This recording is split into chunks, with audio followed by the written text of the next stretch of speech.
मेरे नगर प्रवेश के पहले अवसर पर हमारे नव नियुक्त अध्यक्ष जोरदार करता हमेशा अभिनंदन करें हमारे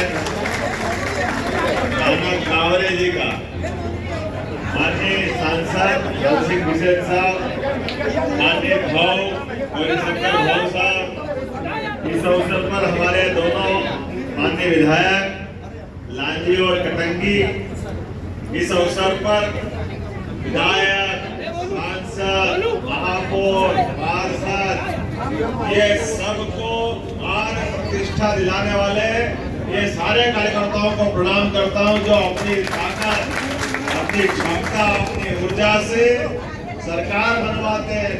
जिला पंचायत, नगर परिषद सारा चुनाव जिताने में जो अपनी जान लगा करके भाजपा के सच्चे सिपाही होने का सबूत देते हैं। मुझे इस बात की प्रसन्नता है कि मैंने कहा कि मैं इधर बालाघाट, मंडला, निडोरी अपने इस क्षेत्र में आता हूँ। सच मानो मेरा मूल तो मालवा तरफ है, लेकिन मुझे जो आनंद इधर आता है वो उधर नहीं आता, ये मैं दिल से कह सकता हूँ।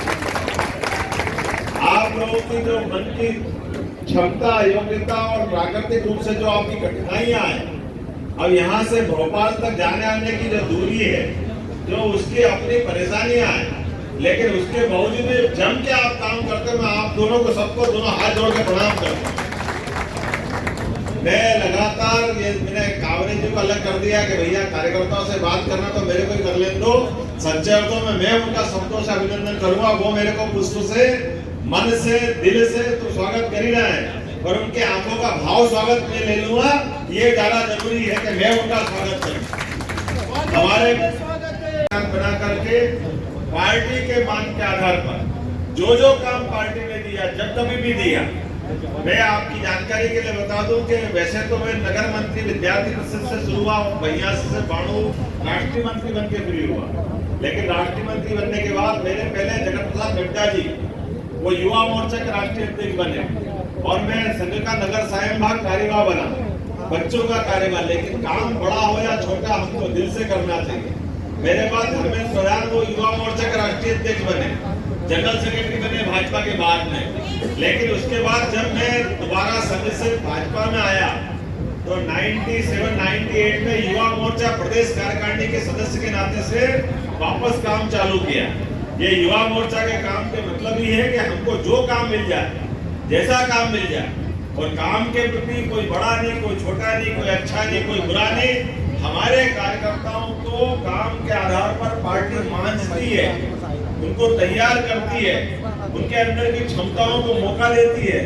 आप अंदाज लगा सकते हो कि वापस मैं फिर जिला महामंत्री, जिला मंत्री से नगर भाजपा के पदाधिकारी, कहा मैं राष्ट्रीय मंत्री था विद्यार्थी परिषद, और बाद में क्या काम दिया, नगर का। इसलिए ये हमारे मन पे कोई असर नहीं आना चाहिए। ये मैंने इतनी बात इसलिए कही कि बाद में हम में से सबको भी ध्यान में आएगा कि कोई मंत्री बन जाए, कि मुख्यमंत्री बन जाए, मूल जो कार्यकर्ता भाव हमारा है वो बना रहना चाहिए। उससे बढ़कर के कोई जवाबदारी नहीं। सबसे बड़ी जवाबदारी माननीय स्वर्गीय अटल बिहारी वाजपेयी जी ने कही है, हमारा मूल पद कार्यकर्ता का है। ये जवाबदारियां तो आएगी और चली जाएगी, और मुझे इस बात की प्रसन्नता है, एकमात्र पार्टी भारतीय जनता पार्टी है जो बूथ या वार्ड के व्यक्ति को भी वार्ड से उठा करके मुख्यमंत्री तक बना के दिखा देती है कि कोई और पार्टी में नहीं हो सकता, ये केवल एक ही पार्टी में हो सकता है, भारतीय जनता पार्टी। और वो भी कब, जब हमने सबने देखा टीवी के माध्यम से। मैं तो आखिरी पंक्ति में बैठा हुआ था, थोड़ी देर पहले जब फोटो खिंचाने का मौका आया, हमने कहा कि फोटो खींचना है, जरा आओ, किस किस को कहाँ बैठना है। हमने कहा जिसको बैठना बैठे, अपना नंबर तो कहाँ आना है, भैया लगो पीछे से। हमको क्या मालूम, अपनी ये पार्टी उल्टी गिनती कराती, और उल्टी गिनती कराने में कब अर्धव्रत करने पता ही नहीं चलता, भैया पलट जाओ पीछे से, तो मालूम पड़ा आखिरी वाले का नंबर पहले में आ जाता है। यही तो भाजपा है। हमें अपनी इस पार्टी पे गर्व है, हमारे अपनी इस पार्टी का गौरवशाली इतिहास है, और इसीलिए दुनिया की सबसे बड़ी पार्टी होने का सम्मान अगर किसी को मिला, वो एकमात्र पार्टी भारतीय जनता पार्टी है, जो आज दुनिया की सबसे बड़ी पार्टी बनकर के दुनिया के सामने जन कल्याण के काम में लगी हुई है। और जन कल्याण के काम के माध्यम से हम केवल जन कल्याण को रोटी कपड़ा मकान से नहीं जोड़ते, हम जन कल्याण से समूची मानवता के गुणों को धन्य करने के लिए समूचे अवसर उपलब्ध कराना और देशभक्ति से ओतप्रोत होकर के सनातन संस्कृति को अपने साथ रखते हुए सर्वे भवन्तु सुखिनः सर्वे सन्तु निरामया, सबको समेटते हुए सबके लिए कल्याण की कामना करते हुए हम सबको उदात्त भाव से अपने गले लगा करके सबके जीवन में मंगल ही मंगल वो हम में है, जो तुझ में है वो मुझ में है। ये जो उदात्त भाव हमारी पार्टी का है, उस विचार के आधार पर हजारों हजार साल की ऋषि मुनियों ने जो हमको मार्ग दिखाया, उसी मार्ग पे हम चलते रहे। आज के अवसर पर चूंकि ये बात सही है, मैंने कहा कि किसी भी हालत में मैं लगातार अपने कार्यकर्ताओं के बीच चुनाव के दरमियान जाते रहूंगा, लेकिन चुनाव के बाद सरकार भी चलाना पड़ती है, तो सरकार चलाते चलाते गुंजाइश भी निकाल रहे हैं कि जब जाएंगे आएंगे तो खाली हाथ नहीं जाएंगे। हर जगह लोगों को रोजगार मिले, विकास के काम हो, विकास की बात हो, अपने कार्यकर्ताओं से मिले, आम जनता से मिले। ये ऐसे कार्यक्रम को साथ जोड़ते हुए चुनाव को आएंगे तो चले जाएंगे, लेकिन चुनाव के अलावा भी हमारे आने का कोई सार्थक प्रतीक चिन्ह बनना चाहिए। इसलिए मुझे इस बात की प्रसन्नता है कि जब आपके बीच में आया हो तो खाली हाथ नहीं आया। एक आयुर्वेदिक कॉलेज की सौगात आपके बीच से लेकर के आए। नाना कावरे जी की बहुत इच्छा थी उस समय, बन नहीं पाया, लेकिन हमने कहा हमारे अपने वनांचल के क्षेत्र में भी आयुर्वेदिक औषधियों के कितने बड़े जंगल हैं, कितना बड़ा क्षेत्र है, और हम तो कोविड के बाद हमने सबने माना पहले एलोपैथिक के अलावा कुछ बचता नहीं था। हम तो मालूम एलोपैथिक वाले बचेगा किससे, तो कोविड के काढ़ा से ही बचे, उनके खुद के भी प्राण बचे हैं, जो जिसमें किसी को कोई दवाई नहीं मिल रही, प्राण के लाले पड़ रहे थे, हाहाकार मच रहा था। डॉक्टर बड़े बड़े एमबीबीएस एमडी डॉक्टर भी उस समय घबरा गए थे, लेकिन नहीं घबराए तो हमारे आयुर्वेद वाले नहीं घबराए थे। हमने कहा था हर चीज का इलाज हमारे पास है, और यशस्वी प्रधानमंत्री पे भरोसा, नया कीटाणु आया, नया बीमारी आई, नई बीमारी का रास्ता भी निकला, और नई बीमारी का रास्ता निकला तो केवल हम अपने लिए नहीं जिंदा रहते, हम तो पूरी मानवता के लिए जिंदा रहते। इसलिए दवाई भी आई, और दवाई के आने के तक हमने ताली भी बजाई, थाली भी बजाई, जो जो करना वो सब करा, लेकिन जनता का हिम्मत और हौसला नहीं टूटने दिया। ये भारतीय जनता पार्टी की सरकार और भारतीय जनता पार्टी के कार्यकर्ता है। जहाँ जरूरत लगी वहाँ सेवा के काम चालू किए, जहाँ जरूरत लगी वहाँ हाथ बढ़ा करके हाथ थामने का काम किया। और ऐसे कठिन काल में भी, इतने बड़े देश में, इतनी भीषण बीमारी के बीच भी भगवान की दया से जितना बल पड़ा उतनी सेवा करके बचा के लाए, और ये जनता के बीच काम करने का ही परिणाम है। हमने ईमानदारी से सेवा की तो परिणाम निकला कि 163 विधानसभा के सदस्य चुन करके प्रचंड बहुमत के साथ सबके सामने आए। ये केवल भारतीय जनता पार्टी के विश्वास का कारण है, हमारे नेता नरेंद्र मोदी जी के कारण है, हमारे पूर्व मुख्यमंत्री शिवराज सिंह चौहान के कारण है। सबको लेके चलने की जो पार्टी की विशेषता है, ये विशेषता व्यक्ति बदलता रहता है, लेकिन व्यक्ति बदलने के बाद भी नहीं बदलता तो विचार, नहीं बदलती तो पार्टी, नहीं बदलते तो कार्यकर्ता। किसी को कोई भी काम मिल जाए सब काम दिल से करते हैं, और यही हमारी अपनी परंपरा, इसी बात को हम लेके चलते हैं। और यही बात है कि कहती कुछ बात है कि हस्ती मिटती नहीं, हमारी देश के संदर्भ में हो, हमारी कार्य संस्कृति के संदर्भ में हो, हमारे आपके प्रेम के संदर्भ में हो। मैंने अपना भाषण पहले ही पूरा कर लिया ताकि किसी को मौका नहीं दिया कि अपने लोगों से बात कर लो, और यही से काम चालू कर दे। जनता बहुत खड़ी है नीचे अड़ रही है, और पूरा देश तो क्या, आपके ही कांग्रेस के बड़े नेता लोकसभा के अंदर नारा लगा रहे हैं, और नारा कौन सा लगा रहा है, हमारा लगा रहा है। क्या लगा रहा है? अब की बार 400 पार। अब हम नहीं कह रहे, कौन कह रहे हैं? तो जब वो कह रहे तो हमको क्या तकलीफ, हमको परेशानी क्या? उनके मुंह में सच्ची क्या बात, ताली बजा वाले नहीं बोलते।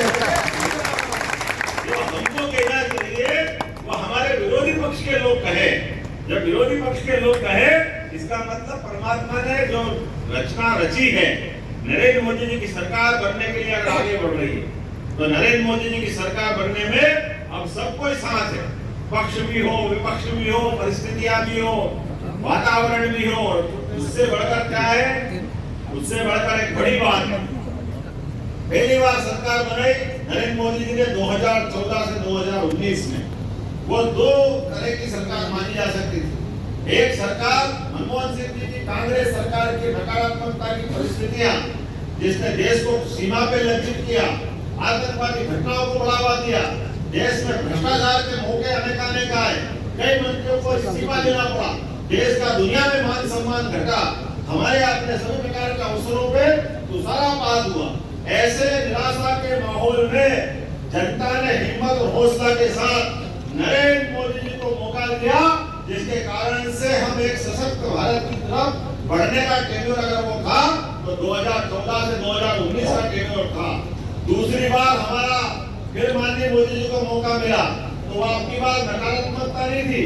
आपकी बार हम इंटरवल पहले की फिल्म से निकल के आए थे। हम पिक्चर में जाते थे तो असली फिल्म कब आती, पहली बार तो गुदगुदाने वाला माहौल रहता है, तमाम प्रकार की लप्पो-लुभाव की बातें रहती, लेकिन दूसरी बार यथार्थ से मौका पड़ता है, दूसरी बार असली बात को सामने रखना पड़ता है। और मुझे इस बात की प्रसन्नता है, नरेंद्र मोदी जी की दूसरी बार सरकार बनी हो या पहली बार सरकार बनी, सरकार बनने के साथ साथ हमारे मतदाताओं की मैच्योरिटी का, मतदाताओं की परिपक्वता का उदाहरण भी बनकर 2014 से 19 की सरकार आई थी, जब लंबे समय से 30-35 साल से बहुदलीय सरकार, गठबंधन की सरकार, कोई एक दल वाला सरकार चला ही नहीं सकता था, लेकिन जनता ने नरेंद्र मोदी जी पे भरोसा किया, भारतीय जनता पार्टी को भरोसा किया, तो 35 साल बाद पूर्ण बहुमत की सरकार बनाई थी और उसने रिजल्ट दिए अपने निर्णयों के आधार पर।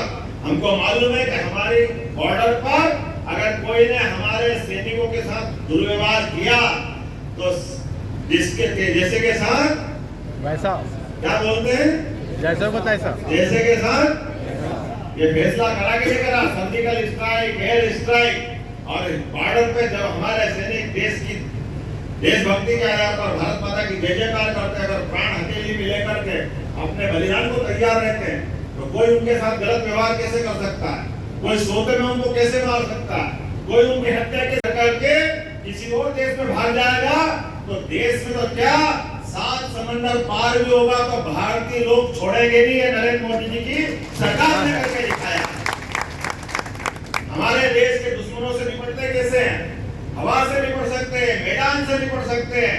ये मनमोहन सिंह की सरकार नहीं थी कि देशभक्त सैनिकों के सिर काट करके लोग फुटबॉल खेलने की हिम्मत करते हैं। अरे फुटबॉल खेलने की हिम्मत तो छोड़ो, अब सोच भी नहीं सकते, ये नरेंद्र मोदी जी ने करके दिखाया। किसी के बाप की ताकत नहीं करके बता दे, ये नरेंद्र मोदी जी की सरकार, जिस आधार पर हमारी दूसरी बार सरकार बनी, प्रचंड बहुमत की सरकार बनी, और सरकार के माध्यम से जो सिद्ध करके दिखाया, जो कभी नहीं हुआ वो सब करके दिखाया।